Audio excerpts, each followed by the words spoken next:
이번 주간에 제가 어떤 뉴스를 봤는데, 야구 선수가 몇천 경기 야구 출장 기록, 안타 기록 이런 걸 세웠다. 그래서 이제 인터뷰가 이렇게 나왔어요. 보니까 이 선수가 자기가 개인적으로 그런 기록을 세운 게 중요한 게 아니라 자기 팀이 올해 우승을 하면 좋겠다. 그것이 자기 목표다. 이런 이야기를 했어요. 근데 사실 저도 그 마음은 똑같습니다. 우리가 이런 코로나 이런 어려움이 있어서 이 어려움을 빨리 극복하는 것 자체가 목표가 아니고, 그보다 훨씬 더 중요한 것은 우리 교회가 교회다운 교회로 계속 성장해 가는 것입니다. 여러분, 예를 들어서 6.25가 있었고, 무슨 일제시대가 있었고,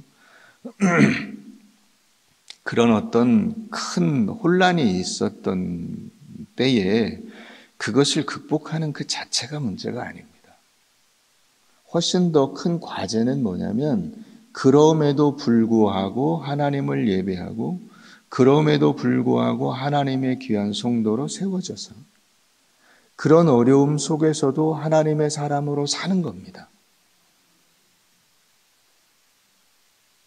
그런 여러 가지 어려운 일들은 우리의 인생의 배경이에요.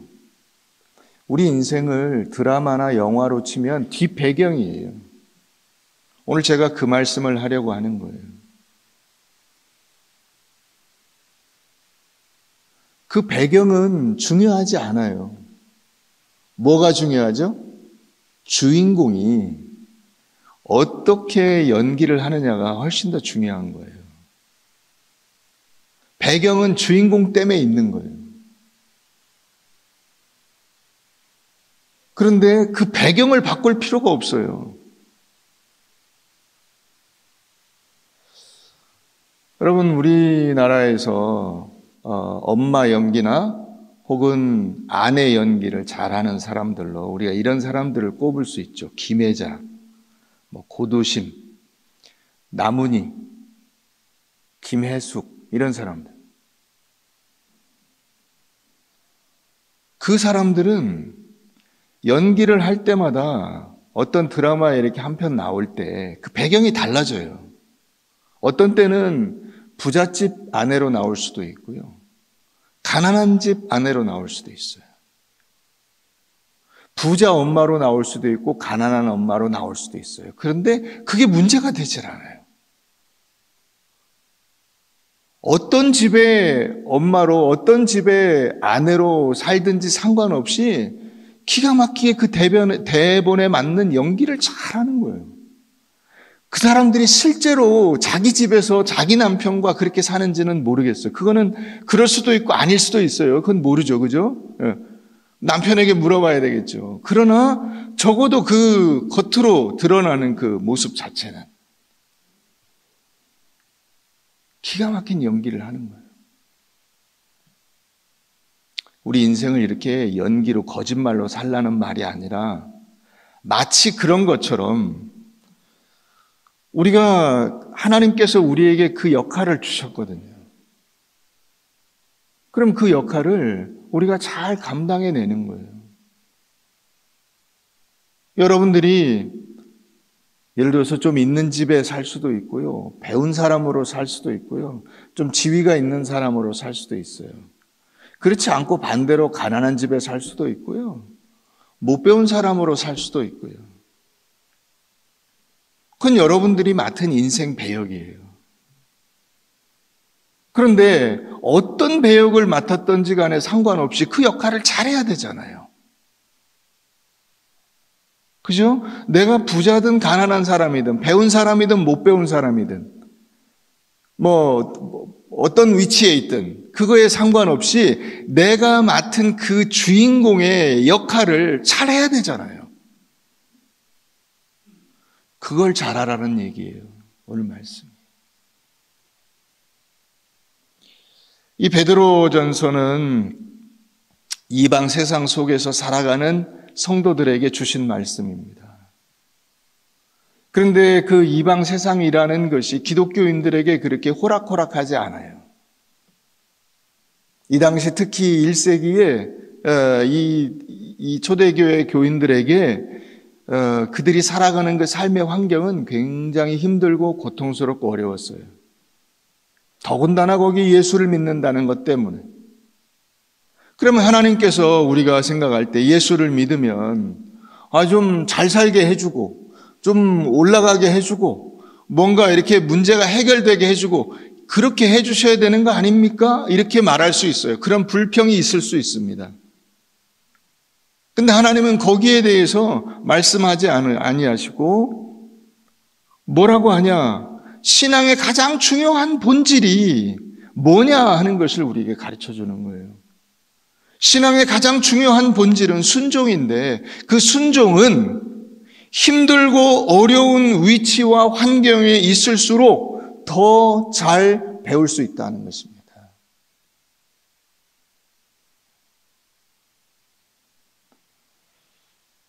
여러분, 우리가 부자가 되면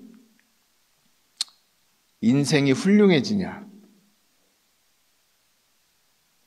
높은 지위에 올라가면 인생 자체가 훌륭해지냐?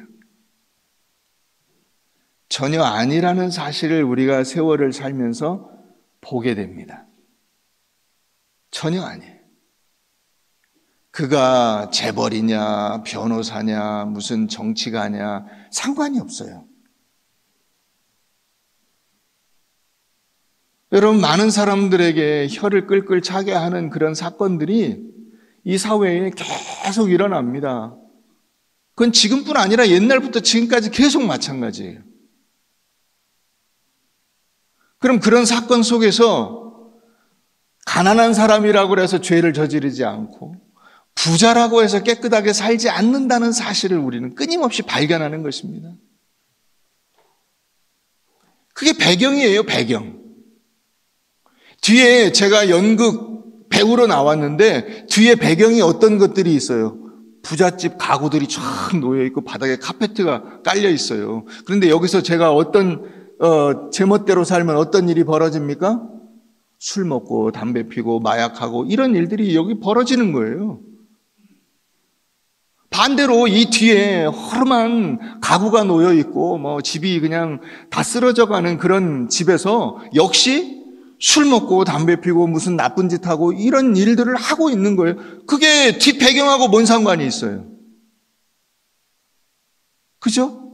배경하고 아무 상관이 없어요. 배경은 배경대로 있고 나는 나대로 있는 거예요.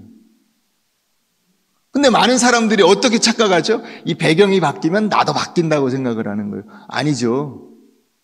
우리가 드라마, 영화 이런 걸 연극을 보면 전혀 그거 아니에요. 그것과 상관이 없어요. 오히려 그 속에서 이 주인공이 어떤 역할을 하느냐가 중요한 거예요. 여러분들이 여러분들의 인생의 삶의 주인공이라고요.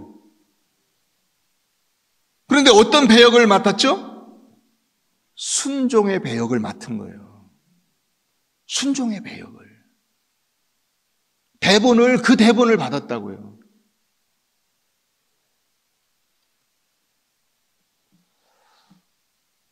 남편과 이 아내의 삶에서 이 순종의 역할이 굉장히 중요한데 이 역할이 남자가 우월하거나 여자는 남자보다 열등하다거나 이런 것을 의미하는 게 아니에요. 남편이 순종할 자격이 있냐 없냐, 내가 저 남편에게 내 순종이라고 하는 고귀한 이 가치를 그걸 받아들일 자격이 있냐 없냐 이런 뜻이 아니에요. 요즘에 미국이 좀 시끌시끌해요. 뭐 때문에 시끌시끌하냐면 그 미국의 긴즈버그라고 하는 대법관이 죽었어요. 87세. 미국의 대법관은 종신직이에요. 죽을 때까지 해요. 자기가 사임하지 않는 이상. 근데 이 여자가 몸이 아프고 암 투병을 5번이나 했어요. 그런데 끝까지 사임을 안 하고 대법관으로 있으면서 그 암으로 죽었어요. 87세. 9월 며칠 날 죽었어요. 왜 그랬냐? 왜 끝까지 사임을 안 했냐? 트럼프 대통령이 이를테면 보수 쪽인데 자기가 죽으면 트럼프 대통령이 보수 대법관을 임명할까봐 안 했다는 거야. 그러니까 죽자마자 트럼프 대통령이 곧바로 보수 쪽의 여자 대법관 후보를 발표했어요. 그게 누구냐면 에이미 코니 베럿이라고 하는 여자예요. 이 여자는 종교는 카톨릭인데 아주 신실한 그리스도인이에요. 그래서 장로교, 침례교, 무슨 감리교, 뭐 카톨릭 다 포함해서 이렇게 보수적인 성경관을 가진 사람들끼리 모인 신앙 모임에 속해 있대요. 그게 People of Praise, 찬양하는 사람들이라고 하는 모임이에요. 그러니까 이 진보 쪽에서 이 보수 대법관 후보를 공격하느라고 막 뭐 보도 자료들이 나왔어요. 그 보도 자료 중에 하나가 뭐냐면 이 모임은 이상한 모임이라는 거야. 이게 이상한 이를테면 그 사이비 종교 집단 같은 그런 식으로 막 몰아붙이는 거예요. 근데 그들이 그 비난한 내용이 뭐냐면 남자는 머리, 여자는 하녀 이런 주장을 한다 그랬어요. 여러분 그 내용이 오늘 본문 내용이에요.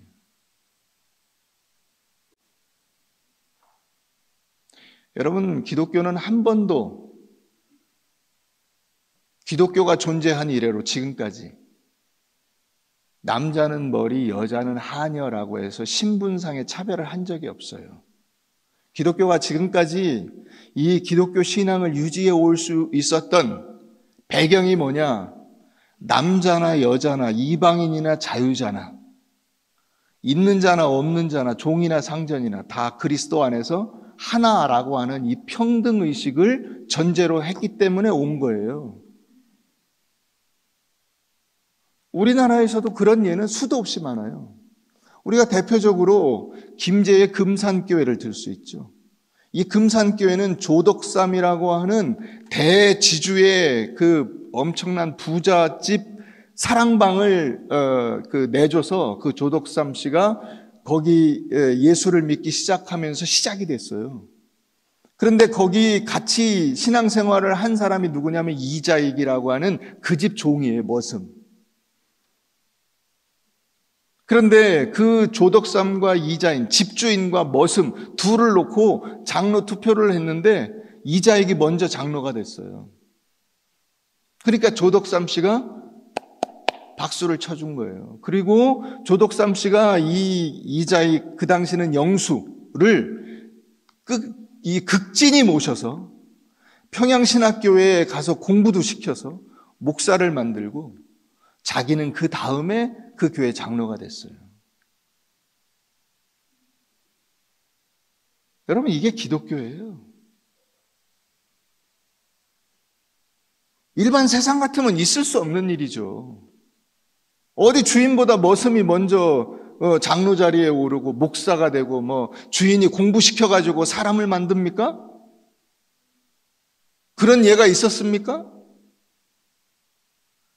남자는 위에 있고 여자는 저 아래에 있다는 것은 이조시대, 조선시대 유교 개념이에요. 그거를 기독교에다가 덮어 씌워가지고 기독교를 비난하는 거예요.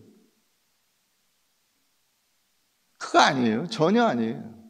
잘못 짚었어요. 성경을 정말 요즘 애들 하는 말로 일도 모르는 거예요.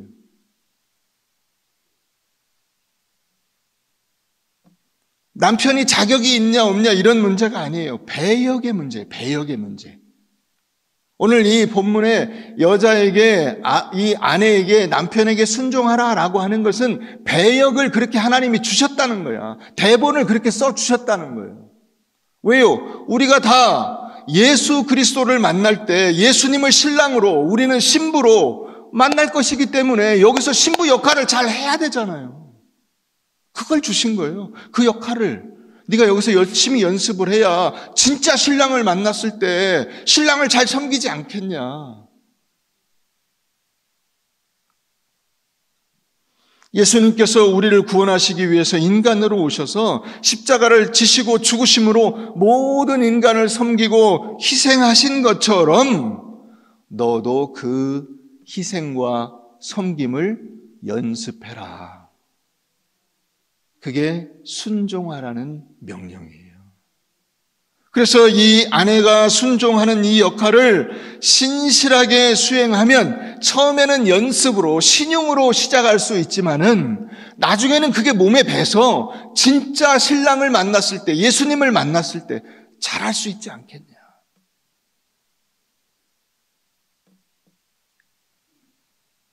여러분, 예수님을 만나기를 소망하십니까?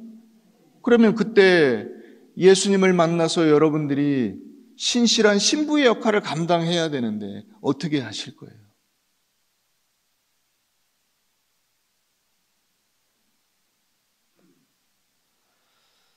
우리 에베소서 5장 한번 가보십시다. 신약 315페이지 에베소서 5장.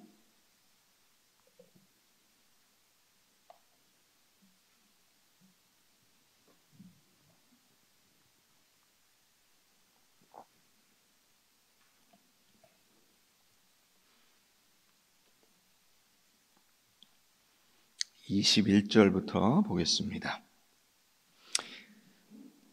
그리스도를 경외함으로 피차 복종하라. 아내들이여 자기 남편에게 복종하기를 주께 하듯 하라. 이는 남편이 아내의 머리됨이 그리스도께서 교회의 머리됨과 같으니 그가 바로 몸의 구주시니라. 그러므로 교회가 그리스도에게 하듯 아내들도 범사에 자기 남편에게 복종할지니라. 남편들 아내 사랑하길 그리스도께서 교회를 사랑하시고 그 교회를 위하여 자신을 주심같이 하라. 이는 곧 물로 씻어 말씀으로 깨끗하게 하사 거룩하게 하시고 자기 앞에 영광스러운 교회로 세우사 티나 주름 잡힌 것이나 이런 것들이 없이 거룩하고 흠이 없게 하려 하심이라. 이와 같이 남편들도 자기 아내 사랑하기를 자기 자신과 같이 할지니 자기 아내를 사랑하는 자는 자기를 사랑하는 것이니라. 여러분, 21절에 뭐라고 돼 있어요? 순종은 아내만 하는 거라고 돼 있어요? 그리스도를 경외함으로 어떻게 복종해라? 피차 너나 나나 같이 서로. 아내만 순종하는 거예요? 아니죠. 남편도 그리스도에게 순종해야 되고, 그래서 그리스도 안에서 부부가 둘 다 동시에 서로에게 헌신하고 사랑하고 희생하고, 그 형태가 아내는 순종으로, 남편은 아내를 자기 몸같이 사랑함으로. 남편에 대해서는 우리가 다음 주에 또 살펴볼 예정입니다. 자, 그러면 이 순종을 왜 아내들에게 먼저 말씀하시냐? 그게 아내가 일반적으로 순종을 먼저 해야 되는 위치에 있었어요. 계속. 누군가는 먼저 해야 되잖아요. 먼저. 고맙습니다. 예를 들어서 말을 해야 되면 누군가는 먼저 해야 되잖아요. 그거를 보통 우리가 누구한테 시키죠? 아랫사람한테 시키죠. 아이들한테, 어른한테 먼저 고맙습니다 하게 시키고. 그런 거예요. 누군가 순서는 있어요. 순서를 굳이 정하자면, 남편과 아내 둘 중에 먼저 순서를 정하자면 아내 먼저 해라 이 얘기예요. 아내 먼저. 그 예는 성경에 계속 나와요. 예를 들어서 여러분 6장 1절 가보세요. 그 밑에 자녀들아 주 안에서 너희 부모에게 순종하라. 이것이 옳으니라. 누구 먼저 하라고 합니까? 자녀부터 먼저 하라고 합니다. 부모 말에 순종하는 것이 자녀가 먼저 하는 게 맞다는 거예요. 그리고 나서 부모 얘기도 나오죠. 4절에 가면 또 아비들아 너희 자녀를 노엽게 하지 말고 오직 주의 교양과 훈계로 양육하라. 그건 부모도 마찬가지라는 거예요. 자녀를 잘 케어하고 사랑하고 그렇게 자녀를 관리하고 자녀가 화나고 불편하지 않게 해주는 이것도 부모가 해야 될 일이에요. 근데 누가 먼저 하라고요? 자식들이 먼저 하라고요. 굳이 순서를 나누자면 그렇다는 거예요. 그 밑에 또 내려가 보죠. 5절 가보세요. 종들아 두려워하고 떨며 성실한 마음으로 육체의 상전에게 순종하기를 누구에게 하듯 하라? 그리스도께 하듯 하라. 그리스도께. 상전이 그러니까 상전이라서가 아니라 주님이라고 생각하고 따라라 이 얘기예요. 그럼 상전들은 그 밑에 9절에 가면 또 나오죠. 상전들아 너희도 그들에게 이와 같이는 뭐예요? 종이 그렇게 한 것처럼, 예수님이 사람들에게 한 것처럼 이와 같이 너희도 그들에게 함부로 위협하거나 그들에게 니들 맘대로 할 수 있는 것처럼 해서는 안 된다. 왜? 네 위에도 하늘에 계신 하나님께서 네 상전으로 눈 시퍼렇게 뜨고 살아계시다. 이 얘기예요. 그러니까 다 입장은 마찬가지예요. 21절로 다시 돌아가 21절 다 같이 읽어보십시다. 시작. 그리스도를 경외함으로 피차 복종하라.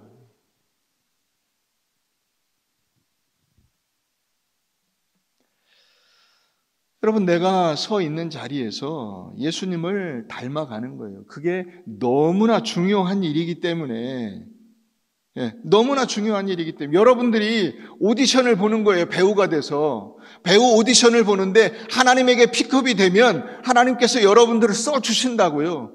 그런데 하나님 앞에서 여러분 그 오디션을 하는 이 일이 굉장히 중요하잖아요. 그러니까 두렵고 떨며 그걸 하는 거예요. 무서워서가 아니고, 야, 이게 굉장히 중요한 일이다, 나에게. 그럼 긴장되잖아요. 그러니까 두렵고 떠는 거죠. 우리가 하나님의 말씀대로 사는 일이 매일매일이 굉장히 중요한 일이에요. 그래서 매일같이 여러분들의 남편들에게, 여러분들의 아내들에게, 여러분들의 부모님들에게, 여러분들의 윗사람들에게 두렵고 떨리는 마음으로 신실하게 그 순종과 헌신과 섬김을 연습해 나가는 거예요.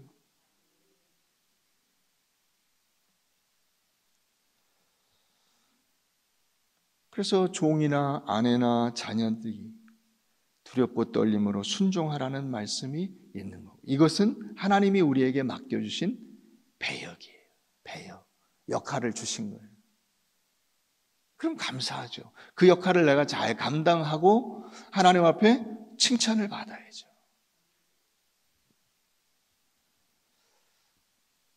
여러분, 사실 여자가 남자와 대등하지 않다고 이야기하는 사람들이 있어요.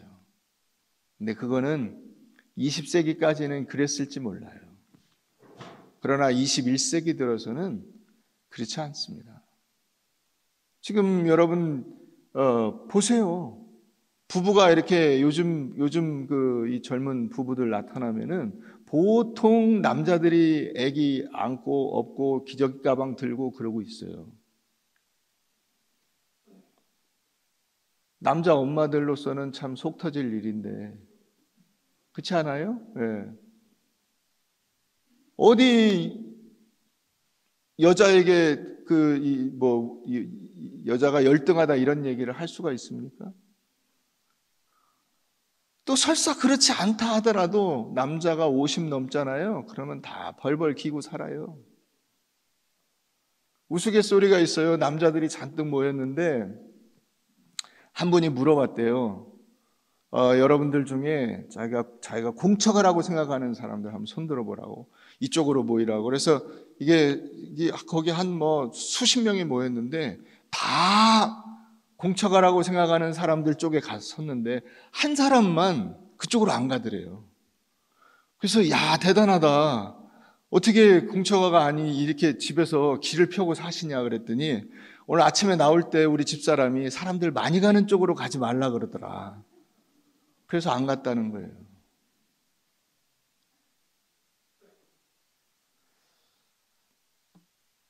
자기는 아내에게 눌려 살지 않는다는 사람도 사실은 다 그렇게 말하라고 시켰기 때문에 그렇게 말하는 거지, 집에 가서 제 맘대로 사는 사람 없어요. 50 넘어서. 다 동의하시죠? 남자분들 아무 소리 없잖아요. 유구무원이잖아. 그게 왜 그런지 아세요? 사실이기 때문에 그런 거예요. 네, 꼼짝을 못해요. 자, 우리 다시 에베소서로 가보십시다.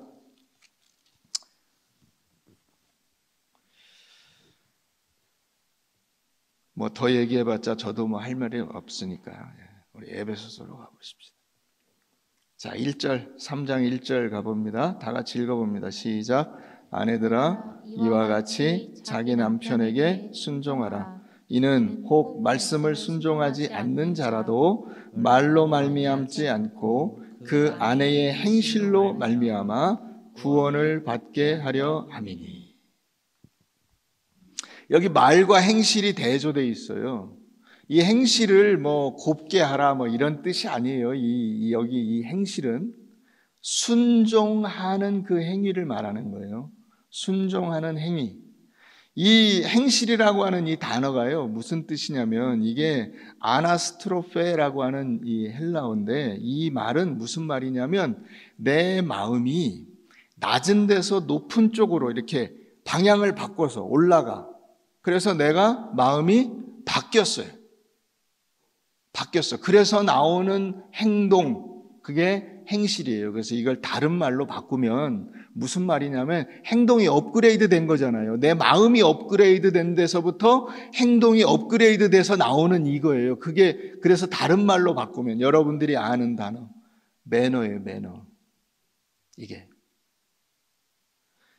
다시 말을 바꾸면 아내들아 이와 같이 자기 남편에게 순종하라. 이는 혹 말씀을 순종하지 않는 자라도 말로 말미암지 않고 그 아내의 매너로, 정결한 매너로 그 남편에게 대했을 때 그 남편이 구원을 받는 쪽으로 옮겨갈 가능성이 높다는 거예요.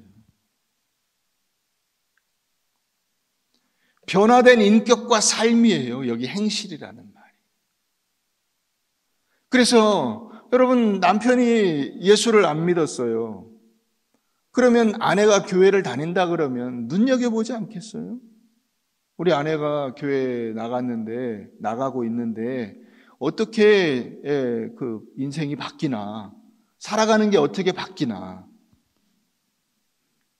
그걸 보여주라는 거예요. 그 참 그리스도인 아내는 어떻게 사는가, 그걸 보여주라는 거예요. 그래서 행실로 말미암아 구원을 받게 하려 함이니, 이게 무슨 뜻이냐면요, 행실이라는 여러분들이 아내들의 그 매너라고 하는 것과 남편의 구원을 무역을 하는 거예요. 교환을 하는 거예요. 우리가 물물교환이라는 게 있잖아요. 그죠? 돈 내고 돈 먹기 이런 거 아니고 물물교환. 자, 이 컵하고 다른 그 어떤 물건하고 가격이 비슷해. 서로 맞바꿔요. 내가 이거 줄게, 너 그거 나 줘. 그러지 뭐. 자, 아내가 이 신앙으로부터 말미암은 거룩한 아내의 매너를 남편에게 줄 때 남편이 무엇을 주냐? 자기의 그 영혼의 구원이라고 하는 것을 갖다가 준다는 거예요. 그게 지금 이 1절 후반부의 뜻이에요. 아내들이 남편을 대하는 그 매너가 달라지면 결국 남편들이 하나님의 사람으로 되돌아온다는 거예요. 이것을 우리가 해야 된다는 겁니다. 자, 우리 마태복음 6장을 한번 가보십시다. 이게 무슨 말이냐? 마태복음 6장. 마태복음 신약 맨 앞에 6장 25절부터 보십시다.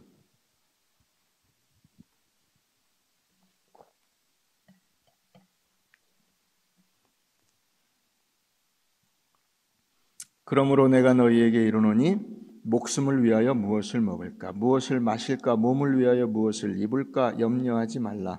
목숨이 음식보다 중하지 아니하며 몸이 의복보다 중하지 아니하냐.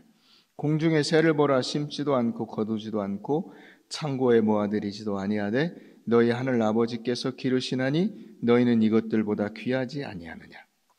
너희 중에 누가 염려함으로 그 키를 한 자라도 더할 수 있겠느냐.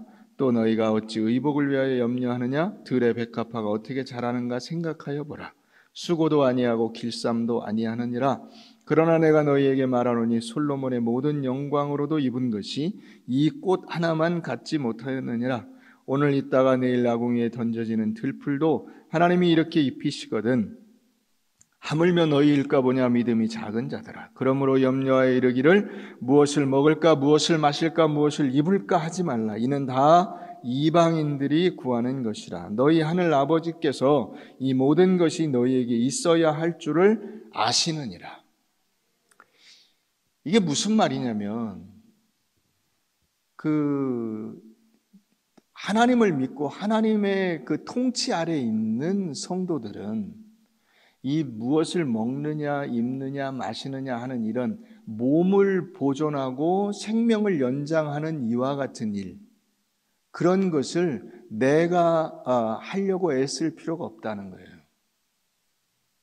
그건 누가 해주신다는 거예요? 하나님이 해주신다는 거예요.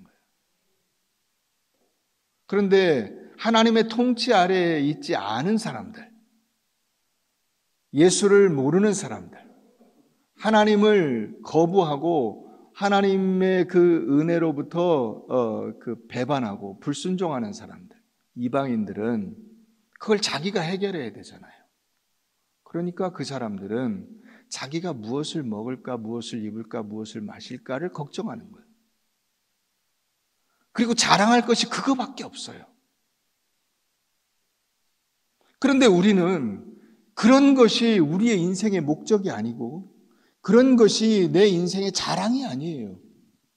여러분, 결국 우리가 교회 나와서 자랑할 것이 나 잘 살아, 나 좋은 차 타, 나 좋은 옷 입어 이거밖에 없으면 여러분들의 인생은 공허한 인생이에요. 그건 신앙의 원리를 제대로 모르는 거예요. 다시 말하면 예수 헛믿은 거예요. 그건 우리의 관심사가 아니잖아요. 여기도 나오잖아요. 이는 다 이방인들이고, 그건 왜요? 하나님의 통치 아래에 있지, 하나님으로부터 그런 걸 못 받으니까 자기가 그걸 만들어내야 돼요. 그러니까 막 늘 관심사가 막 뭐 먹지, 뭐 입지, 어디로 가서 어떤 집에 살지 막 이런 거밖에 없는 거예요.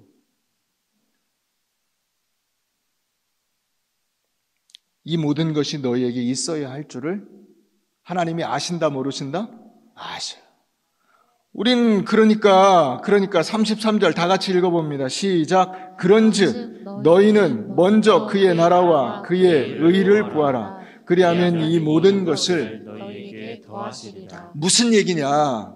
자, 우리가 하나님의 백성으로 산다는 것은 그런 걸 걱정하는 사람이 아니고 그건 배경이에요, 배경. 그러니까 우리는 뭘 해야 돼요? 그 배역을 맡은 주인공 역할을 해야 된다는 거예요. 주인공 역할을. 하나님의 나라의 주인공으로 하나님이 세워주셨잖아요, 여러분들을. 여러분들의 가정에, 여러분들의 직장에, 여러분들의 학교에, 여러분들의 공동체 안에 하나님을 아는 하나님의 사람으로 세워줬으니까 거기서 배경 역할, 주변인 역할을 하지 말고 주인공 역할을 하라고, 주인공. 그게 그의 나라와 그의 의를 구하는 거예요. 여러분들의 삶의 무대가 꾸며졌잖아요. 거기 세트장이라고요. 세트장. 여러분들의 집에 딱 들어가면 그때부터 이제 카메라 돈다고요. 그럼 거기서 내가 주인공 역할을 해야 되잖아요. 아주 신실한 아내의 역할을 여러분들이 거기서 잘 하시라고요.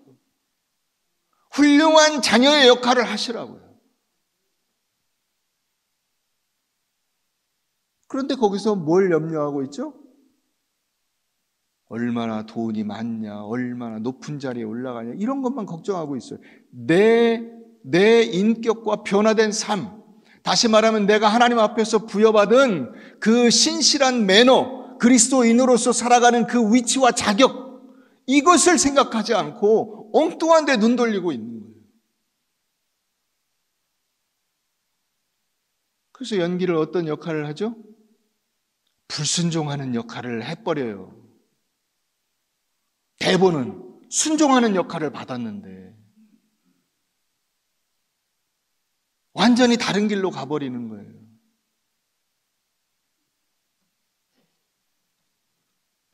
우리가 성경에 나오는 그 대표적인 사람으로 사울 왕을 들 수가 있죠.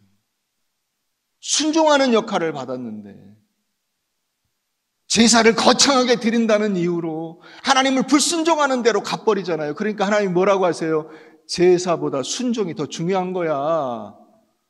왜? 순종의 역할을 하나님이 그 배역으로 주셨으니까 그걸 해야죠. 왕의 역할, 왕의 자리에 있다는 게 중요한 게 아니라 그 왕의 자리에서 순종하는 게 중요한 거죠. 자식의 내가 그 돈 많은 자식이 됐다는 게 중요한 게 아니라 그 자식의 역할에서 순종의 역할을 하는 게 중요하죠. 근데 그 생각을 못 하는 거예요.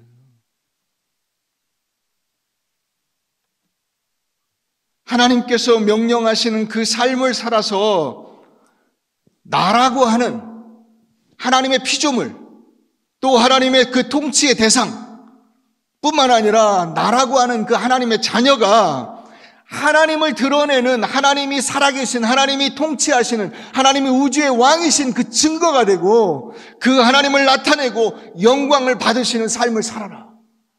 그 얘기예요. 그러니까 우리가 당하는 여러 문제들과 걱정스러운 현실 속에서 신자는 어떻게 그 걱정스러운 현실들을 극복하고 내 역할을 다하느냐.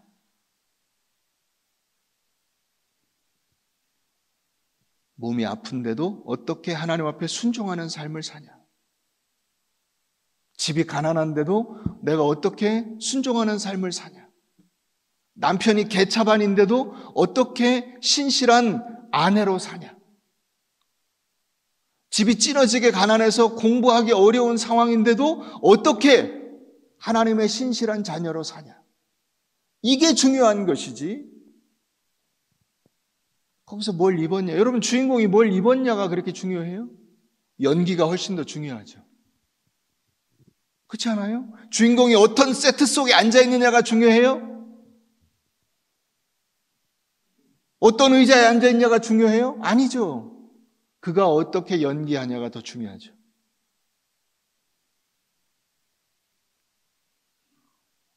여러분 가끔씩 우리가 TV에서 보면은 세트도 기가 막히게 잘 돼 있고 좋은 의자나 살림살이를 쫙 꾸며놨는데 연기를 진짜 우리가 흔히 그 전문 용어로 뭐라 그래요? 발연기. 발연기 하는 연기자들이 있어요. 그거 보면 참 답답하죠. 답답해요. 우리가 그렇게 해서는 안 된다는 거예요.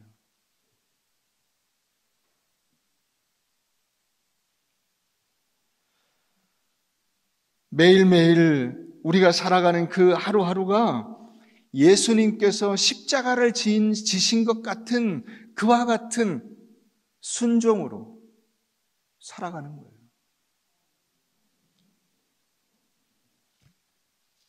다시 본문으로 가보십시다. 여기 보면 3절에 이렇게 돼 있어요. 3절 다 같이 읽어봅니다. 시작. 너희 단장은 머리를 꾸미고 금을 차고 아름다운 옷을 입는 외모로 하지 말고 4절. 오직 마음에 숨은 사람을 온유하고 안정한 심령에 썩지 아니할 것으로 하라. 이는 하나님 앞에 값진 것이니라. 아멘. 여러분 참된 그리스도인 안에는 외적인 치장에 치중하지 않는다는 거예요. 외적인 치장이 중요하지 않다는 것은 아닙니다. 여자분들에게 굉장히 중요하죠, 그죠? 예, 좋은 피부, 좋은 화장품, 뭐 다 중요하잖아요. 여러분들이 화장이 잘 먹냐, 못 먹냐, 뭐 TV 보면 막 나오더라고요. 선전에, 그죠?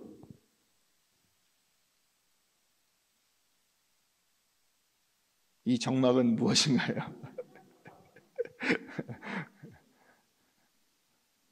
제2의 피부인가요? 화장품은? 자, 그런데 진짜 중요한 치장은 따로 있다는 거야.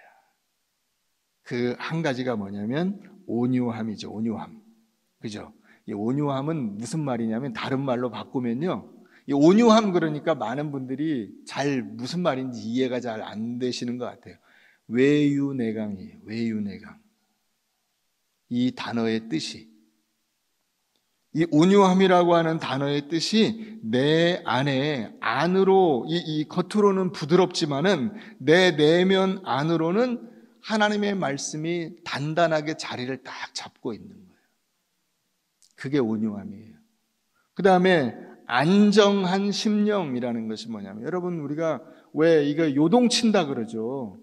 오르락 내리락 해요. 좌로나 우로나 흔들린다 그러죠. 그런 것이 없는, 이런 뜻이에요. 위아래로 막 요동치고 좌우로 흔들리고 이래서 불안정한 이런 것이 없는. 왜요? 하나님이 내 인생을 주관해 주시고 책임져 주시니까 내가 불안할 이유가 없는 거예요. 마음이 늘 여유가 있는 거예요. 남편이 막 와가지고 막 개판을 친다. 네가 그래 봐라. 하나님이 꼼짝도 안 하신다. 그런 마음으로 느긋하게, 예, 알겠습니다. 당신 마음대로 하시옵소서. 그래서 마음이 안정된 거예요. 그래서 그 단장이 굉장히 중요하다는 겁니다. 한번 따라해 보세요. 얼굴 화장보다 내면의 화장이 중요하다. 내 안에 온유하고 안정한 심령에 썩지 아니할 것으로 하는 이 치장이 진짜로 중요한 거예요. 그것이 뭐라고요? 한마디로 말하면 순종이라고요. 그게 그런 바탕에서 순종이라고 하는 행동이 나온다는 거예요. 하나님의 말씀이 굳게 내 마음에 자리 잡고 있고 하나님께서 내 인생을 책임져 주시고 통치하시는데 그분이 나에게 순종이라는 대본을 주셨으니까 오케이, 알겠습니다. 하나님 이대로 하겠습니다. 해서 순종한다는 거예요.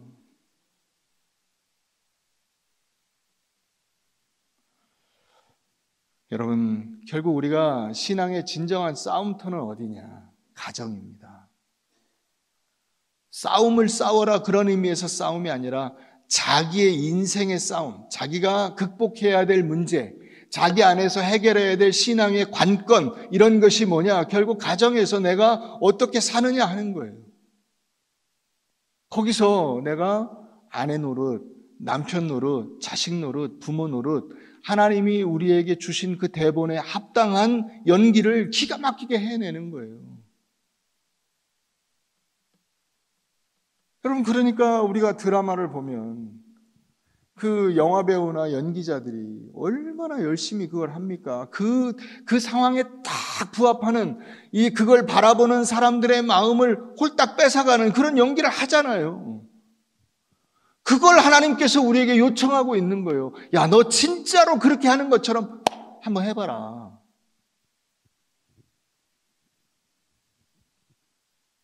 목사님, 저는 억울해서 그렇게 못해요. 여러분, 억울한 거는 십자가 밑에 묻으세요. 억울한 걸로 치면 예수님만큼 억울한 사람이 어디 있어요? 하늘에서 하늘 보좌를 버리고 인간으로 내려오셨는데 그걸 아무도 알아주지 않고 인간의 죄를 위해서 자기의 목숨을 바치시는데 그걸 아무도 알아주지 않고 그 예수를 사형수로 심판을 내려 십자가에서 처형해 버렸습니다. 근데 예수님께서 그와 같은 억울한 그 판결에 일체 대꾸하지 아니하시고 눈물로 그 십자가를 지시고 죽으시죠. 아버지여 내 원대로 마옵시고 아버지의 원대로 하옵소서. 순종하잖아요. 그 순종하잖아요. 그 순종에 하나님께서 기립박수를 쳐주신 거예요. 그게 부활입니다. 너 잘했다. 잘했다. 수고했다. 고생했다.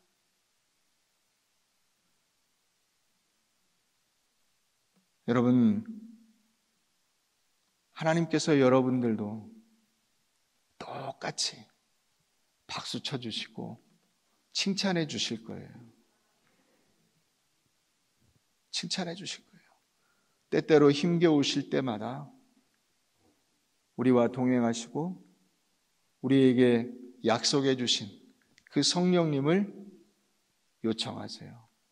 성령이여 제게 오셔서 저의 힘겨움을 대신해 주시고 잘 이겨낼 수 있도록 은혜를 베풀어 주시옵소서. 내가 너와 함께하리라 약속하신 그 하나님을 의지함으로 이 아내의 배역, 하나님 앞에 순종하는 이 그리스도 안에서 피차 복종함으로 하나님의 의를 이루는 이 놀라운 역사를 다 함께 이루어 가시는 여러분들 되시기를 주의 이름으로 축원합니다.